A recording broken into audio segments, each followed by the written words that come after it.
All right. Episode 45. I'm glad to be here. Yes, I'm going to make a quick introduction of our guest for today. He is one of the best big wave surfers of his generation and a regular invitee to the prestigious Big Wave Invitational in memory of Eddie Aikau. He's a local musician, and in 2018 he was awarded multiple Island Music Awards, including Breakout Artist of the Year. His debut album was number 1 on iTunes and number 5 on Billboard Reggae charts. His song Lost for Words has over 6.6 million views on YouTube, and his Spotify has over 21 million streams. He's a father, a friend, a young local legend. He is Landon McNamara. Yes, ha. Hey. Let's go. What an introduction. Always. You deserve this kind of introduction, I Bob. appreciate it. Thank you. Wow, what an honor to have you here with us. And I know you had a busy day. Tell us a little bit about your day. You know, your brother was competing today. Yeah, I went down to the Pipe Masters, go support my brother. Didn't pan out how we'd like to, but, you know, that's contest. And Yeah. then gathered the family and took a drive from North Shore out to town, which Yes, gets a little hectic. Well, But thank I'm you for stoked to be making here. it. Thank you for making it. I know it's not easy. And you just came back last week, correct? Yeah. I've been in California for a while. I got back surgery like 8 weeks ago now. Oh, shit. Yeah, so I've been healing up from that. Everything's going great, but I got a lot of downtime, so perfect time to be doing this. All right on. So tell us a little bit about your surgery, because I know it was like a kind of serious surgery, huh? Yeah, my L5 disc was just like very, very herniated. So they did this thing called a discectomy. They go in there, they take out all the herniated material, so they give the disc a chance to patch itself back up. And I walked in there, I was able to walk out in way less pain than I was in. I was in like whimpering bad pain for like 6 to 8 months before then. Tried to do everything I could, and like nothing worked. I was waking up like 3-4 times a night, just having to try and loosen up my back. Like it was horrible. I'm super stoked I got the surgery. I feel a world of difference, and a way better than before. So now it's just a waiting game. Got a couple more months till I'm back surfing a little bit. So. You went to California because better doctor, or they don't do them here? The doctor I was recommended to out there, he's done a lot of people I know, and I mean, when it comes to the spine and specifically the disc, what I was dealing with, I know that this guy's worked with a lot of athletes, because a lot of times when it comes to spine surgery like that, people are just trying to get you out of pain, not really get you back to extreme sports. So I had a lot of evidence that this guy got a lot of surfers, dirt bike riders, whatnot, back to their sports after the back surgery. Yeah. So it was a lot of doctors just say, takes the Oxycontin, Oh. we'll be good. No Yeah. worries. Yeah. What? Not. He's still sore. Here's another 100. Here's another 100. Wait, it's not working anymore. Double it up. Double it up. Yes. These guys. Nah, So yeah. this guy actually is understanding where you're coming from and where you're heading and what you want to do, and he's treating you the right way. Yeah, for sure. I'm very fortunate to have worked with him. It was Dr. Grant Shiflett out of Disc in Newport Beach. Thank you so much. Hey. Shout out. Yeah, shout out. Nice. Oh, can you hear me? Yeah. All right. So now you live over there, and then you came here for a vacation, and over there you're doing like physical therapy, you're training over there, you're doing everything that needs to be done to get back in shape. Yeah, I mean, I'm actually still living on the North Shore. It's just I was spending most of my time out there at the moment. One, because out of sight, out of mind. For the surfing side of things out here, it's Yeah. like I kind of drive myself crazy wanting to Rush jump in him. the water too soon. Yeah, exactly. And if I already know myself, I'm like, oh, okay, I'll just go for a swim, and then I'll see a wave. Oh, okay, I'll just go body surf, and then next thing you know, I'm gonna be bent in half. And so it's better for me to just kind of be out there away Yeah. from this and staying busy with just. I got a lot of good physical therapist options out there, just that I've accumulated over the years through different connections and whatnot. And for the music side of things, I've just found it a little bit easier for me to stay more busy with. I mean, out here is beautiful. I love home, but when I'm here, a lot of the time I just end up wanting to cruise, because why not? It's beautiful. Yeah. Just enjoy your surroundings. There's a plus and a downside for that for me at least. So honestly, when I saw you being invited for the Eddie and then surfing out, I'm like, what? Didn't he just had a surgery? Isn't he just like in treatment and trying to get better? Is he gonna serve the Eddie? I've got that question a lot. The answer would be most likely not, because just with the waiting period is until March, and it's looking like I have another 2 to 3 months until I'm like in a comfortable place to even wanna venture out into any serious type of surf. And to me, it's like a no-brainer situation. It's like, why would I go out to try and risk it and maybe I could paralyze myself or something, you know what I mean? Yeah. I'm not going to risk it for one day when I can have many more years to come. But also, who knows? I'll get an MRI in like a month. And who knows, it might be all good. I don't know. If I'm healed, I feel good right now. That's why if I didn't know that I had to wait, I would already be surfing. But if I push it too early, everything I did is just going to re-happen. I need that, my disc. How did it happen in the first place, actually? It's been like a 10-year-old injury. Originally, 10 years ago, I was in Tahiti and surfing out at Teahupo'o and bent forward in half, and my disc bulged out like towards the back. And for the last 10 years, I've been just like kind of managing that. It'll pop in, pop out. And then last winter, I took a few bad wipeouts. And then it was actually after the Eddie, like a week after, I was just like, oh, something is really wrong. I'm in a lot of pain. I don't know what's going on. About a month after that, just trying to handle it, I got a MRI, and they're like, yeah, you got like a 16.7 millimeters bulge, and that's like really, really large. And they're like, yeah, we can try everything. It's a possibility that it can heal, but it might be like 1 to 2 years, and it's not for sure, but let's give it a go. And 6 months later, it was like, after trying everything, they're like, yeah, your disc looks exactly the same. Nothing's working, so went straight for the surgery. Wow. That's fucking scary, man. I can only remember when my brother had a herniated disc. He had such pain that he had to lay on the floor. He couldn't sleep, he couldn't sit, he couldn't stand, he couldn't do nothing. He only had to like lay on the floor. So it's straight. Oh, I'd wake up like three times at least every single night. I'd have to walk around, lay on the floor or whatever, like just trying to trying to find some comfortable position. It was hell. It sucked. Like, I used to always think people were over-exaggerating. Yeah. And they're like, oh, my back hurts. I was like, oh, you're being a pussy. No, I was full on, like, some mornings, like, wanting to cry. Yeah. Wanting to, little tears. Some small cars. Yeah, for sure. Yeah, man. This, they always say, teeth and back, they say, is like something you can't handle. It's just the nerve, it's the nerve pain that's the worst. So mine was pressing on my nerve and shooting down my leg, like, constantly. So, anyway, on to healing. So now I'm just healing up. That's what's up. What's up. I saw one of your late posts. You had to cancel your West Coast tour because of the pain.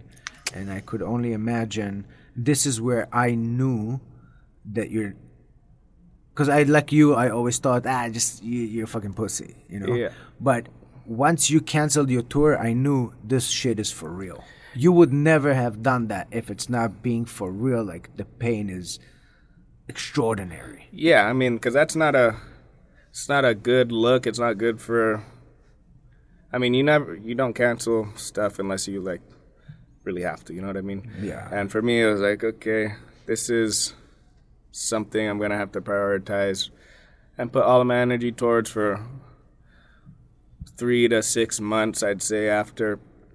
I wouldn't have even been able to travel. I couldn't travel.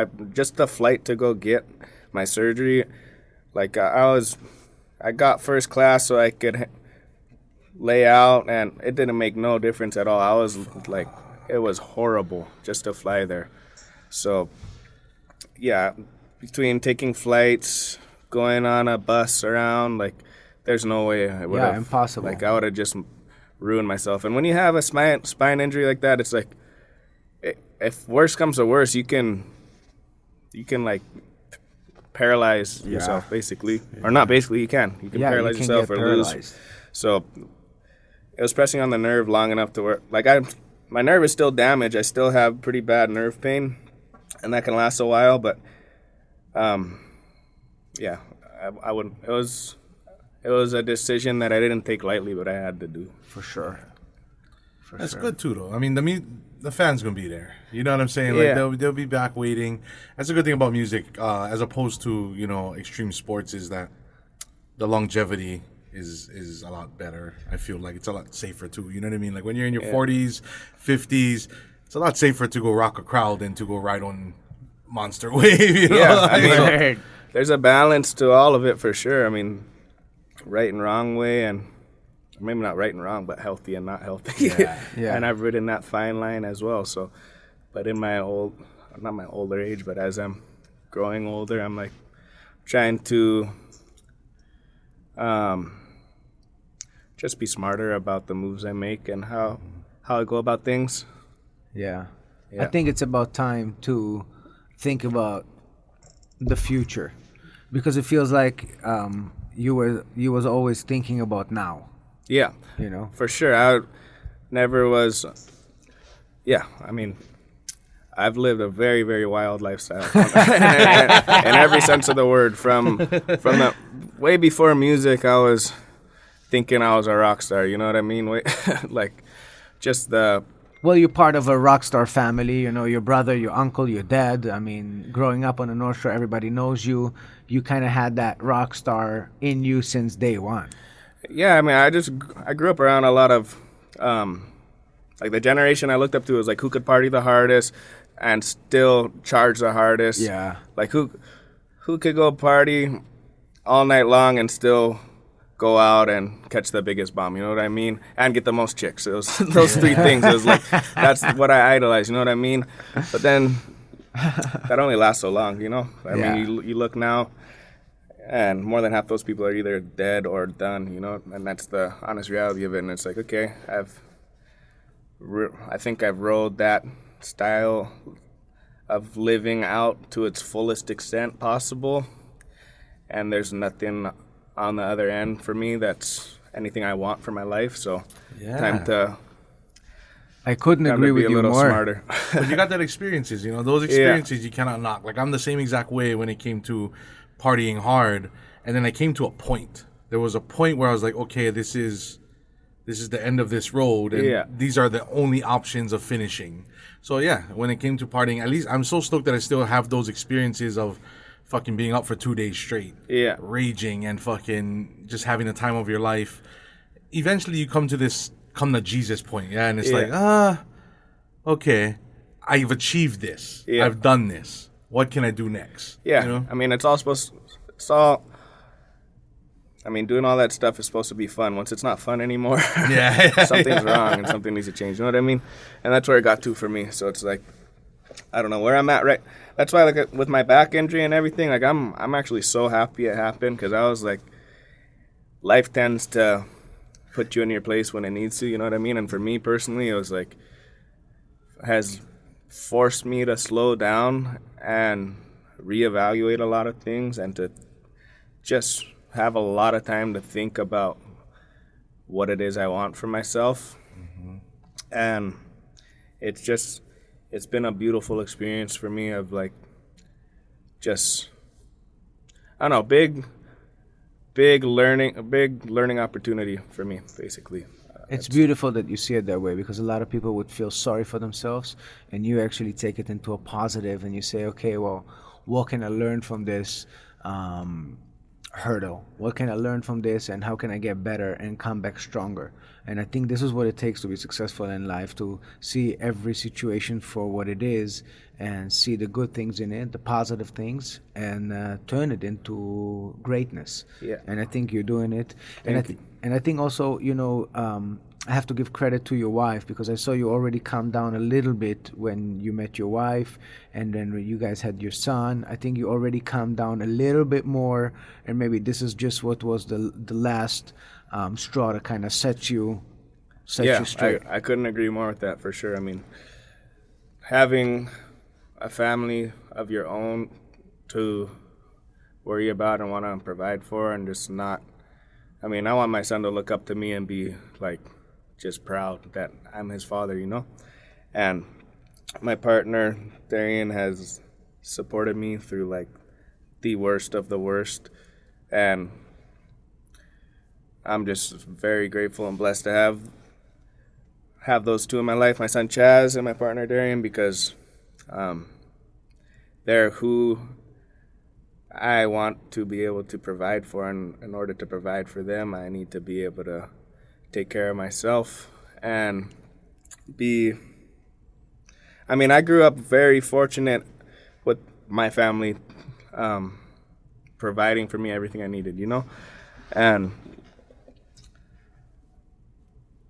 I just want to be able to give that to my son as well, basically. I don't know. Yeah. Word. Yeah. Word. I think, also in where you at, also in the North Shore, I think it's kind of like you said, the ones that never learned their lesson and continue to go that route, and the ones that learn the lesson go the other route, and they're the ones that super succeed and become super, like knowledgeable and successful and actually take it to the next level and provide for the family, become family. I can definitely see that, and I'm actually happy to see that you're joining that crowd versus going that route, because that route. Yeah, like I said, there's nothing else for me. Like on that, I mean, I'm not so far removed from it that I like to preach about it too much, but like there ain't nothing that sort of lifestyle leads to except like death or incarceration, basically, or complete insanity. And once you lose your mind like that hard, you're basically dead anyway. You know what I mean? Yeah. I don't. Walking Dead, huh? Yeah, exactly. So, but on the other hand, I can't blame him. If I would be at his age and be that successful as far as a rock star singer in 2018, he was like got all the awards, went on stage in front of all of Honolulu. It was in the Blaisdell. I was there. I was witnessing it. He came frizzy. Yeah, frizzy, long hair, all dressed black shades. He's like all chill, getting them awards. And I'm like, God damn, this guy's like young, young, but he's the one rock star, and he stays on stage with everybody, the Green Coming Kings, fucking everybody. There's a certain like swagger that you obtain from at least running through not just the lifestyle in general, but around that people and doing that thing that fortunately you can take with you. You can leave all the rest of the stuff behind. That swagger and that even the like mana'o and the how do you explain it? Like you can see things now. Right? Yeah, you can see it all clear, and then everybody's like trying to influence, do this, but you're already so far above because you've been there, but you have a clear eye on it. And then you can also take the positive out of being able to kind of show people like, hey, I went through it. This is why you don't want to do it. This is, it might look awesome at some points, but you don't see all the negative side of it. You know what I mean? And not to say all that stuff wasn't fun for a period of time. You know what I mean? Because I wouldn't have done any of it if it wasn't fun. But like how you said, when I was I wasn't too young, but I was young, and I didn't really appreciate too much of it. You know what I mean? I was just like, I didn't realize how hard people work to get to the point that I got to real fast, and I straight up just didn't appreciate it. I just didn't, not that I wasn't enjoying myself, but I didn't recognize that I should be a lot more grateful for all of it and embrace what you're experiencing. And just like give it the attention it deserves. And I mean, I don't know if I'm phrasing it right, but just I just didn't realize that what I was being provided with was something that, that's something that not a lot of people in the world will ever get to experience ever. And when you have that in your hands, instead of just freaking throwing it or whatever, you gotta hold it with grace. You gotta I feel like I'm botching trying to explain this, but I think you guys might kind of get the picture of what I'm saying. Totally. It's not, and to be honest with you, you don't have to blame yourself or even look at yourself like, oh, I didn't do this. Who would in your age? How many kids that you know that are mature enough to realize what they're going through and really honing that moment and really realize, oh shit, I'm here on the stage with all those big people, with fucking Fiji, the guy has, you remember in 2018 he got his his life achievement award or something like that, and you both together on the fucking stage. I mean, this is how many people in general on planet Earth will be able to say that they did that or experienced that. Oh yeah, through it all, there's been like amazingly beautiful experiences, and like I feel like when I'm talking about it, it might sound like it's a negative takeaway, but no, like it's been a really, really beautiful, awesome experience. It's just it could have. I feel like if I could go back, I would have basically just not partied as hard. I think just took it more seriously, because I could be in a lot better place right now in my life, basically, and in my career if I took it more seriously. That's what it boils down to. So I'm at a place now where it's like I really want to see what I know. I feel like I believe in myself and I know my potential, and I don't think I've ever fully been able to see where I can go with all of this. I've had quite a bit of success with it, but then it's kind of, I know it can grow to much higher heights, and I'm excited to take that journey as well. Hell yeah! Why you started singing? What was the whole, what got you into being an artist to begin with? I've always been a fan of music, especially reggae music growing up here in Hawaii. It's just something that you listen to every single day. So that came naturally, the love for that type of music. When I was a young teenager, I did some guitar lessons going through school and whatnot. I had a few different guitar teachers, and I always had an interest for the instrument, but I wasn't that good of a student, I guess, when it came to being taught music theory, so it didn't really stick for me. And then I had a friend come out from town, staying at our house, and he was good on the guitar, good at singing, and I was just like, wow, this is cool. Can you teach me some?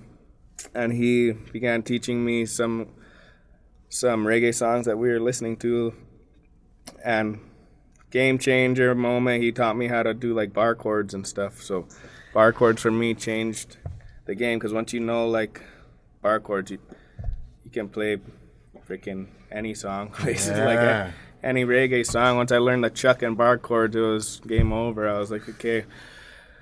So he taught me as far as he could teach me, and then between him and YouTube, I picked up enough to where I would just lock myself in the dungeon of our house for hours and hours, just infatuated with playing guitar. I wanted to be like Jimi Hendrix in my head. I had like Jimi Hendrix and Bob Marley posters all up against the walls on the place I jam music at.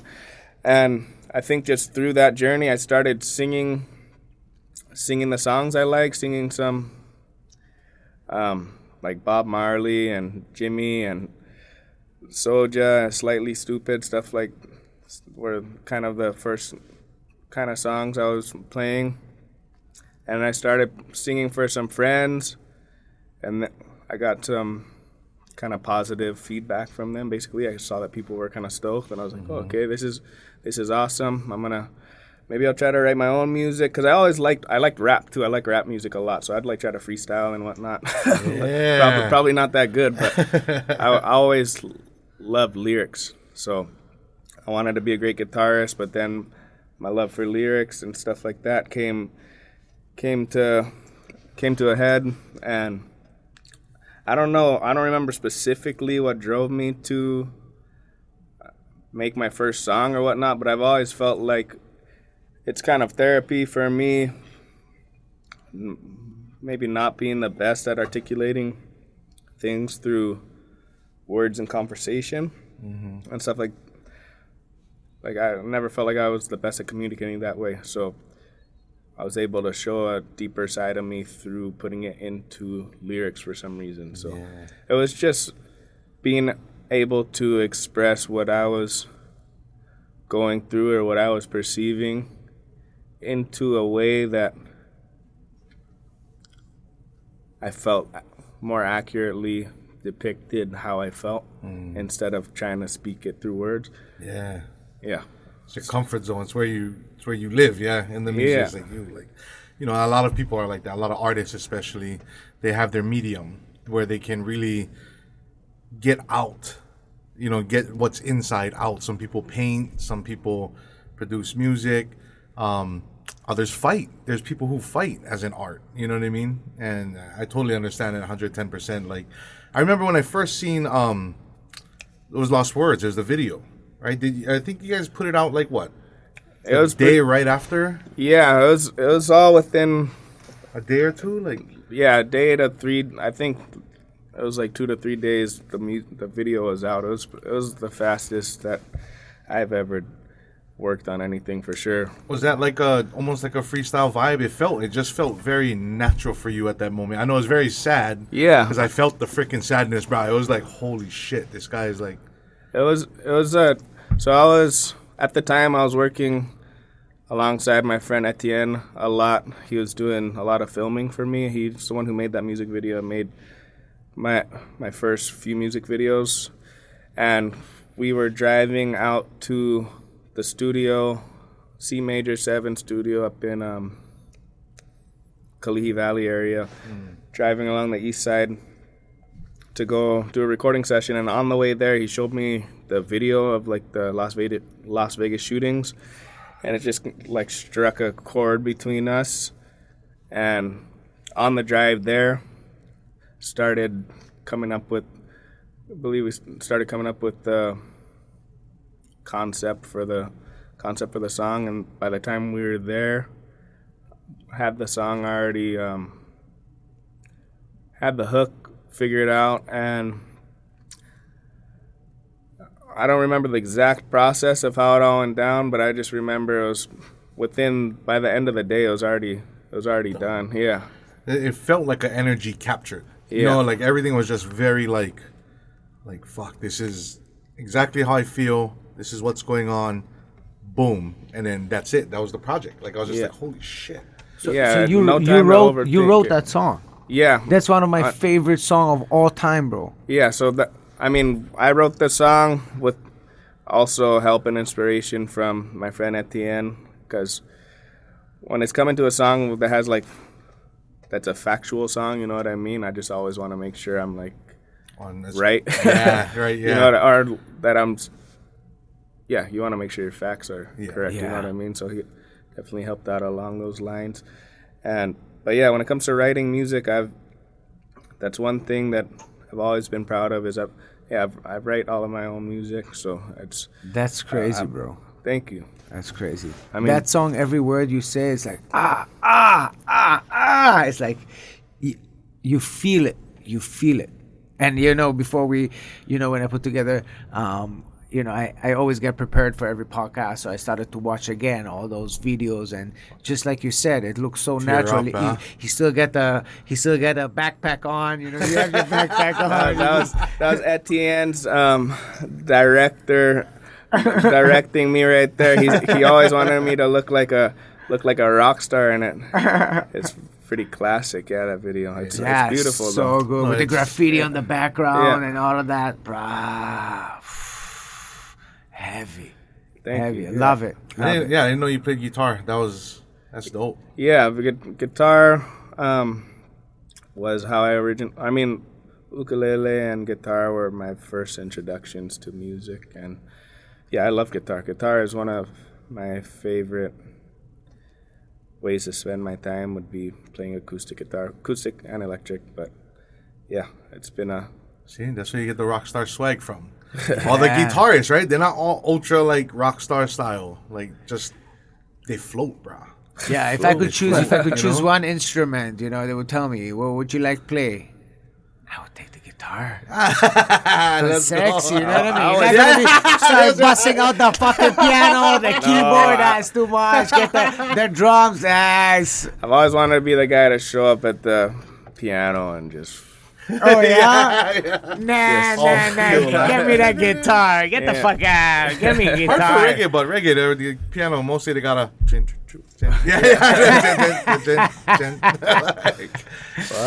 Well, there's nothing like seeing a guy on guitar just, taking his emotions and letting him, just go through the guitar and the sound. And it's felt in that video and other videos of yours. I mean, even the one, I forgot the name, with the girl goes lost, or she. Oh, don't go away. Yeah, the girl goes lost. She goes away. She goes away. Wow. What a song, man. Yeah, I mean, you had so many heavy hitters, one after another. And you know what? To be honest with you, I'm going to say it right now. I'm going to be honest. When you came up with the first song, I said, it's a fluke. I said, nah, it's a fluke. It's only one. But then you came out with another one. And then another one. And then another one. And then another one. God damn. God damn. There's a lot of emotions, bro. A lot. Yeah, I was talking to a friend about that, and I was like, a lot of time. That's why a lot of musicians, their first album are like their best work, because they have their whole entire lifetime of emotions leading up to that project. Word. So I did, and that's still personally my favorite project of work I've done. And but I'm at a place now where I'm wanting to focus on doing another full-length project, because I have a different variety of inspirations that life has brought about. So I'm stoked to get back in the studio soon. And different perspective to life and everything you experienced in the last couple of years. I mean, that's a lot of songs, bro. Yeah, for sure. I mean, very, very excited to get back in and buckle down on that. So that's gonna be happening soon here. Bro, let's rock. If you do rap, I do rap, bro. You know what I mean? Like, let's go. Angry Local Styling. Yeah, you know that. Pop. Yeah. So let me ask you a quick question, just out of curiosity. When you came back home and you told your dad and the fam, yo, I want to be a musician, or I want to do music, how was their response? My family's so supportive. My parents were always very, very supportive of me, no matter what I wanted to do. I don't know if anyone knew that it was gonna do anything or not. I don't think any of us knew at all. But after the first stuff was put out, it showed all of us that it was definitely, if not just a dream that would have to stay a dream, but something that could make its way into reality. Word. And materialize and actually become something big. Yeah. It's crazy. If I would come to my parents and would tell them that I want to be a musician, they probably would tie me up. Musician, get the fuck out of here. Go work a real job. Get a real job. What are you talking about? But then on the other hand, they're surfers. So, if it's like surfing or singing, more better singing, because surfing can cost you a life. You know what I mean? Especially where they're surf. I mean, I just watched the movie, your uncle Garrett McNamara, 100-Foot Wave. Bruh. Do you watch it? No. Bruh. Science. Just for read the wave and to know where to swim out and how to get it in natural. Yeah. It's like insane, bro. It's not just going into the water. It's to go into the water trying not to die. while catching the craziest wave that you know it can kill you. Like, you go knowingly into the water knowing it can kill you. So maybe when you came and you said, "Oh, I just go and sing and I get the talent," they're like, "Yeah, stay singing." I think about that too. I'm like, I honestly don't even know if I'm not gonna push my kid at all. And I wasn't pushed into doing big waves. I wanted to do it myself. But like, I think back at like my dad willingly taking me out to like my first big wave set. Because I started young. I started when I was 13 to start venturing into bigger waves, and I just think I'd be so damn scared for him. I don't know. He's gnarly. I don't think I could do that now that I have a kid. I'm like, go do something else. Yeah. If my daughter would say, "Oh, I want to surf pipe in winter," I want to, no. Yeah. No. Oh, look, we got an opportunity to move to Illinois. We're moving to Illinois, family. Pack up the bag. Look No at the map waves in where there's Illinois. no ocean. That's where we're moving. Michigan. Michigan is where we're going, family. Dry docking. But on the other hand, over there on the North Shore, it's like so natural. They Yeah. wake up in the morning, everybody is their playground. Everybody's meeting each other straight, big wave, winter, everybody like, let's go. Because summer, you guys have nothing for surf, huh? Yeah, summertime, it's usually time to take a trip. Yeah. But I mean, yeah, it's flat. So winter, if you wanna see the guys, you go beach. Yeah. If you wanna play, you gotta go in. There's no other. I mean. Yeah, definitely growing up as a kid on the North Shore, going to school and being around that community, I'd say it's probably like at least 80% of kids' dream is to be a professional surfer, some sort of waterman. Yeah. Waterman, waterwoman, For sure. Gnarly. But it's hard to make real good money during just doing surfing. Oh, isn't it? that's what I was been saying lately. It's like, you want to raise your kid to be a pro surfer, you kind of set them up to be broke. If you got to be top tier guy to top be 10, like top 15. There's easy. a lot of people Yeah. struggling inside of the surfing world. A lot of guys with so much talent who aren't able to make ends meet. Yeah. Yeah.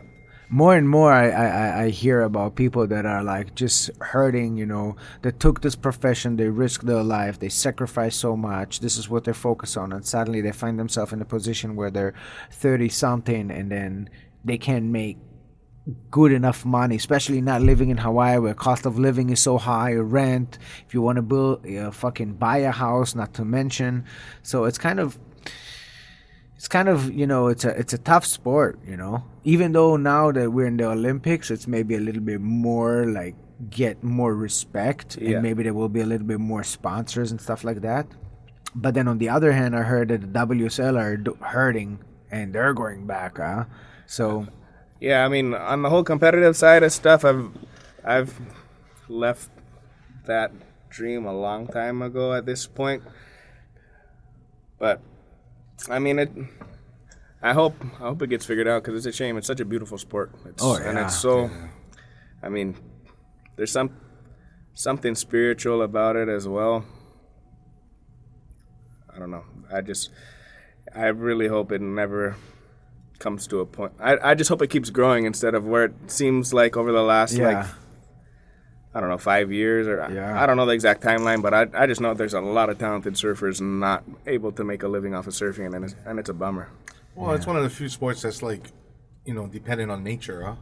Yeah. You can't really gym surfing. Yeah. Or arena surfing. It's a little difficult to bring to the masses because it's not everywhere has an ocean too, you know what I mean? So it's But now they get the wave pool. They get Kelly's exactly, wave pool. yeah, They just there's open wave pools everywhere. Texas, like they 10 have grand, 15 grand for women. It's gonna come down. It's gonna come down. Sooner or later, gonna come down. Fuck, I play. You know what I mean? I try. Try. Oh yeah, I would try if it wasn't 10K. Yeah. I still haven't been to a wave pool yet. I was thinking it seems like most people when they're injured, their first session back is going to Slate's wave pool or something. Yeah. So. Yeah. But I'm sure if you tell Pat or you call Kelly up, they'll hook it up. I hope so. Yeah, I'm gonna be making that call in a couple months. Once you get the MRI, okay, MRI works. Yay, let's go. Yeah, that would be awesome. I've always wanted to go for sure. Yeah, man, it looks like a great experience. The one thing though, you mentioned before you mentioned Chopu. I just saw the other day about that tower that they want to build in Chopu, man, and I saw one of the local women like going there and filming, and she started to cry, and man, I couldn't stop. I was like a little child. I was like tearing up. I couldn't stop, man. What are they building over there? Fucking bruh, They have this like wooden tower over there that they've had since the beginning of competitions over there, and it was made like with the intention of not messing up like the reef and just the.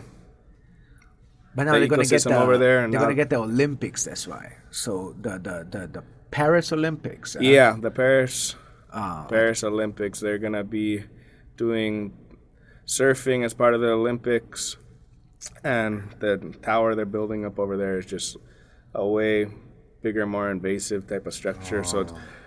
Yeah, I love Tahiti. Tahiti like holds such a special place in my heart. I've got so many great friends and family over there, and I mean, there's no event in the world that's worth messing up the natural ways of such a beautiful place, And if it's really gonna affect the reef in that negative of a way, it's not worth it. There's people around there that live off of that reef, It's and that tower that they're gonna do, they want to make it like bigger, better, and AC and restroom and this and that because the judges got to stay inside, right? But it kind of loses its beauty because surfing is about you and Mother Nature. Yeah. Once you start to take all kind of different components and you start to make it more materialistic with having like a whole booth in the middle of the fucking ocean and have them in AC sitting down, I think it just loses its pureness, and when you have to kill the reef for that and the fish and to work there, it's just not worth it. So are they boycotting it? Are the Tahiti people fighting back already? Or? They're trying, bruh, but it's money talks, bullshit walks, bruh. Yeah. So they showed them already, like breaking down the stuff, like trying to drill. Yeah. There's a lot of people of the area that I know aren't gonna stand for something like that taking place. So it's gonna be interesting to see what happens moving forward. Because, I mean, if that was happening right in our backyard, I mean, no way. We take a stand as well. So I mean, I'm with all the family over there, hoping that they figure out the solution to, I don't know, make whatever's best for the community, which what they're doing right now doesn't seem to be. Yeah. If not, we're all taking flights out there. Let's go. Let's go. Yeah, we're going on what? Hawaii or Alaska? Alaska. Oh, they big baby, I know. Yeah. Haka Airlines. Oh, we gotta go, bro. Fuck. Bro, I can't believe that they said that they merging over the weekend. Yeah. And then that Monday, the stock went up 193%. Hell yeah.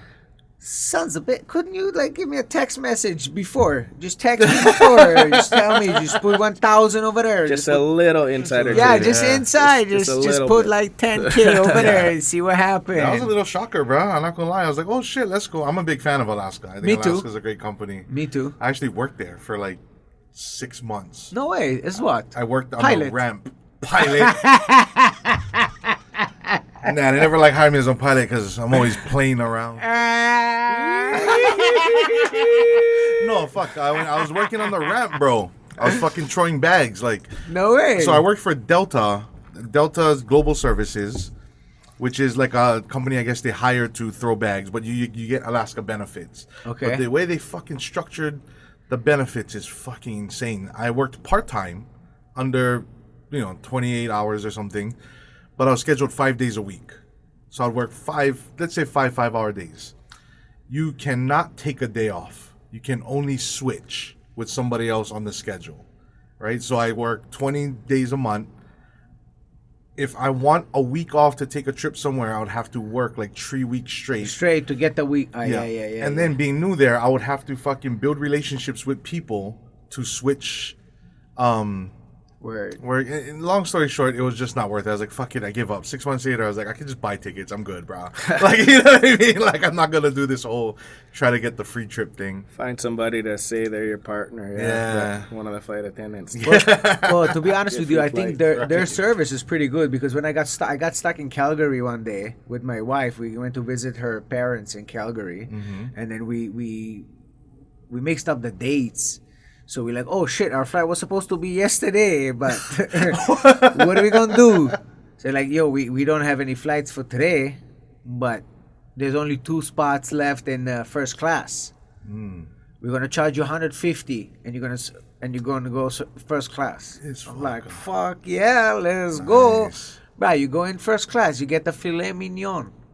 I'm like, what? Let's go. I love Alaska. Yeah, since then, I'm a big fan of Alaska Airlines. Sponsorships, maybe? Yeah, shout out for the Alaska Airlines. Let's go. Picture this face on your tail, bro. You know? I'm Inuit. Are you Inuit? Okay. Sorry, bro. Sorry. I'm fucking loopy. I love it. No, man, but for real now, as for the sport, the sport needs to dictate to do the right things for the right breaks, for the right community. It cannot be only about the commercialization of surfing. Surfing started as a royalty sport for the kings and queens in Hawaii, and it should be looked at as a royalty sport. And not as something where we come and we just ruin the break or ruin the reef and ruin just to do so we can have a better view and have a camera over there so we can show to the world in the Olympics. Yeah. Fuck that. The Olympics happened before and will happen after. Yeah. No need to ruin anything for nothing. Yeah, I mean, if you're really I feel like if they're going to have it in the Olympics, and the only way to make it fair is to do it in a wave pool anyway, so just go to a wave pool. Yeah, right? That's the only way to make it, like, accurate, in my opinion, you know what I mean? It's true. Look at your brother today. In his last heat, none of them got good waves, huh? Yeah. Barely one wave. Never know. That's this whole... So... Yeah, that's the I agree. Spiritual aspect of it right there, too. I agree. You're onto something, though, because that's like a big, a big campaign you could do. As far as if you're looking at big business, right? Because Olympics is all business. They go to cities and make deals with the cities and whatnot. Imagine you build a fucking Olympic wave pool in every city you go to or whatever country you go to. And this is the Olympic wave pool. After you're done, it becomes a monster tourist attraction. We're onto something. Yeah. Well, no, this is technically what they're doing. Now Kelly opened one in Dubai, ba. Oh, no shit. Yeah, you saw that? Yeah. Saudi Arabia or Dubai? Dubai, I think Dubai, yeah. Yeah, Dubai, man. See, that's a great idea. That's actually a brilliant idea. Yeah. Maybe they should give you royalties. Give him royalty. Give you royalties. Give me nothing. I'll take the royalties. Whatever. I'll take a plane ticket on Alaska Airlines. So tell us, what is the plan for Landon McNamara in the next few years? Where do you see yourself heading? I know that you were saying you're waiting for the MRI, you're waiting to get better as far as physical, but what about the music aspect of everything? Do you feel that you can tour again? Yeah, so on the music side of things, I definitely want to, I want to come out with another full-length album. I think there's something cool about putting out actual project of that amount of songs. I don't know, that kind of captures the emotion of everything I'm going through, because you can't do that with one song, you know what I mean? Yeah. Of everything I'm passionate about or going through, whatnot. Everything I want to say can fit into one album. It can't fit into one song. So I want to do that. And I want to tour a lot more, for sure. A lot of people don't know this. the only reason I haven't toured a lot over the last couple years was I had this. I got like 3 years ago. I got diagnosed with this weird condition. It's called spasmodic dysphonia. So I have like involuntary spasms inside of my neck, like around my voice box. So for like a year, I couldn't even talk. Like 3 years ago, I couldn't even talk for like a year. Like what? Really bad. Yeah. Shit. Yeah, gnarly. And I've traveled all around the world trying to get different solutions for the diagnosis. And it came to a point where I have to get like shots inside of my neck every few months in order to stop the muscle from, like, you ever have your eyelid twitch or like something? Yeah. That's like involuntary. You can't tell it to start or to stop. It just happens. So that happens inside of around my vocal cords. So for like a year, I couldn't even talk. Didn't know what was going on with like every ENT. They put the scope down like, oh, your vocal cords are fine. I don't know what's going on. Well, finally, I found the right answers and whatnot, and I've been seeing all different kinds of people, and I finally feel like I'm in a place to where I think I might have beat it. They don't know what causes it or how to fix it, but there are people that just get over it somehow.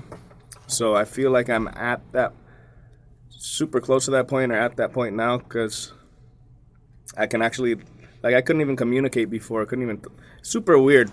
You guys ever hear RFK talk? Like, Yeah. You know that? That's Yeah. the same exact thing. So I was like that for like a year. What? Like, Shit. yeah, people don't know that, but I'm over like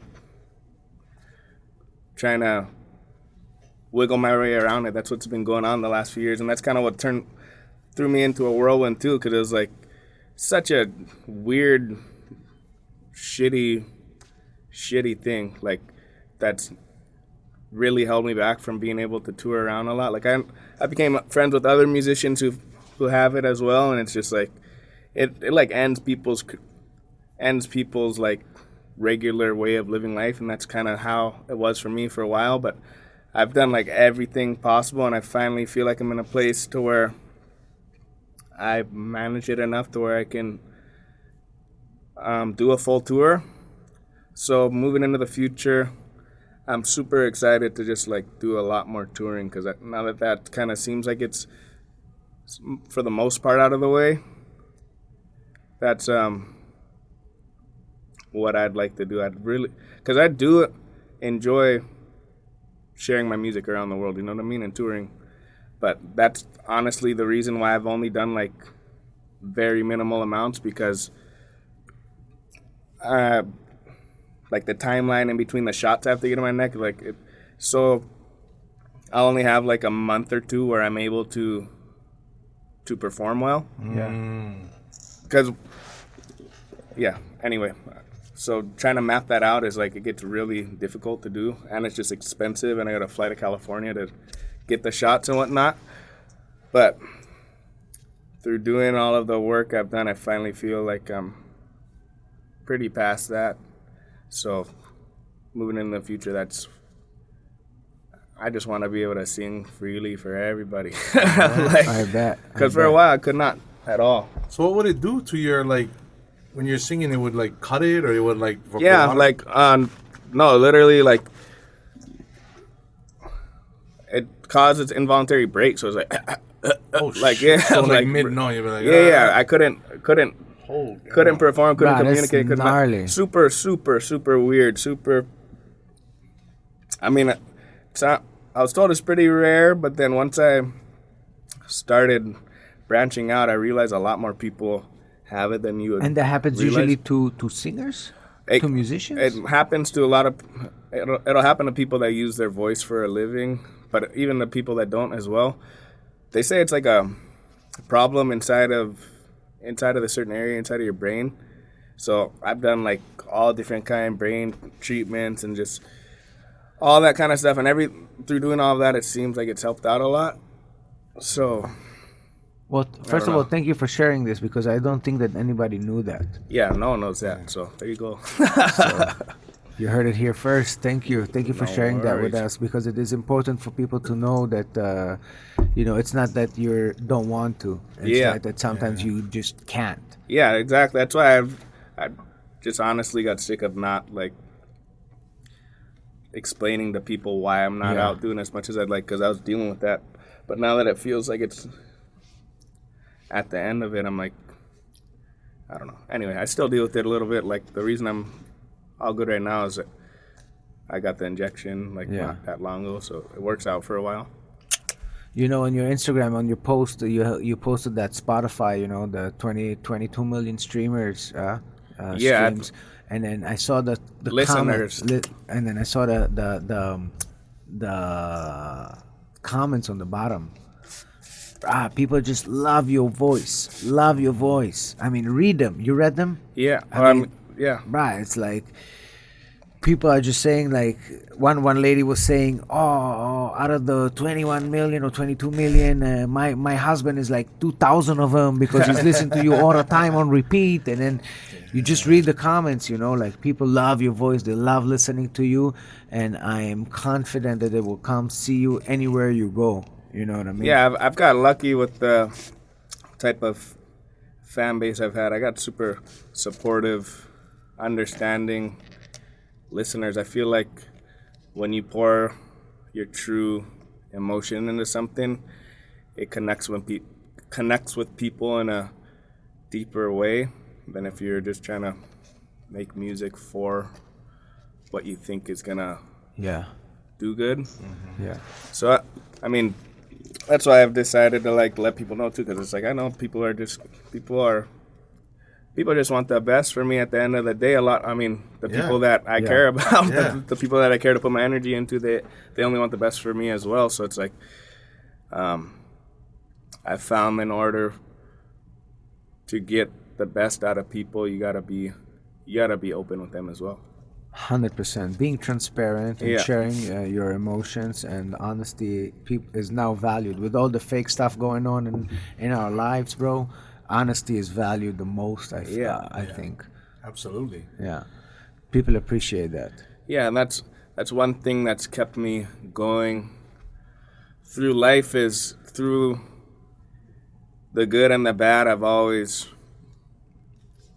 been pretty open and honest with the people that I'm working with or dealing with. So that's, I've always learned that being transparent with people that,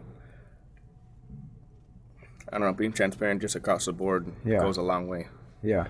If they like it. Weed out the people you don't want real quick. Exactly. Yeah. Exactly. You can only be you. Yeah. And if they don't like it, take a hike. Yeah. You are you. Yeah.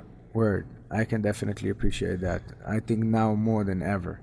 But you did have your performance at Reggae Rise Up, Florida. Yeah, that was awesome. In Vegas, huh? Yeah, that was fun.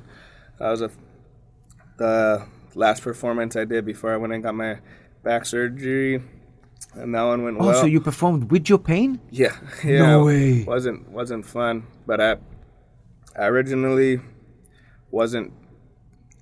I already knew I was going to get the back surgery at that point, and it was scheduled for right after, like a week or two after that. So I was like, okay, it's not a long travel from where I'm at, and it's one show. I can handle this.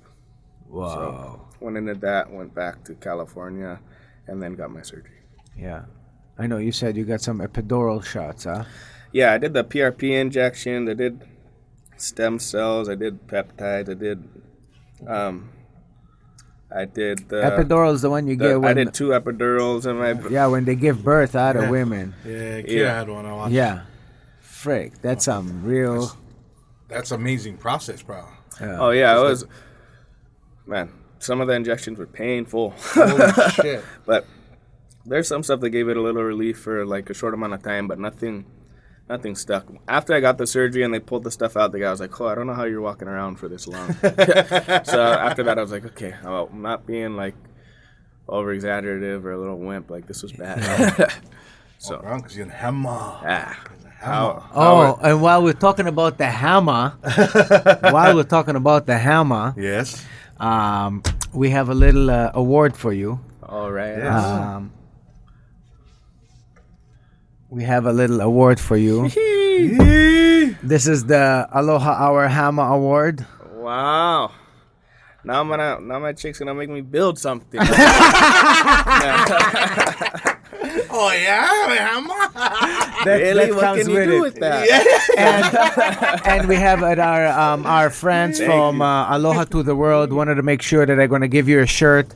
So I have here a shirt for you from Aloha to the World, that when you are on the mainland and you go to your treatment, you have always Aloha from Hawaii with you. Thank you. Yes, Always. That's the special thing about home right there. You start learning that when you travel around. The Aloha spirit lives here. Yeah. For sure. Yeah. Well, thank you so much for coming on the podcast. We went a little bit over an hour. I know you have the family here with you, and they're waiting for you.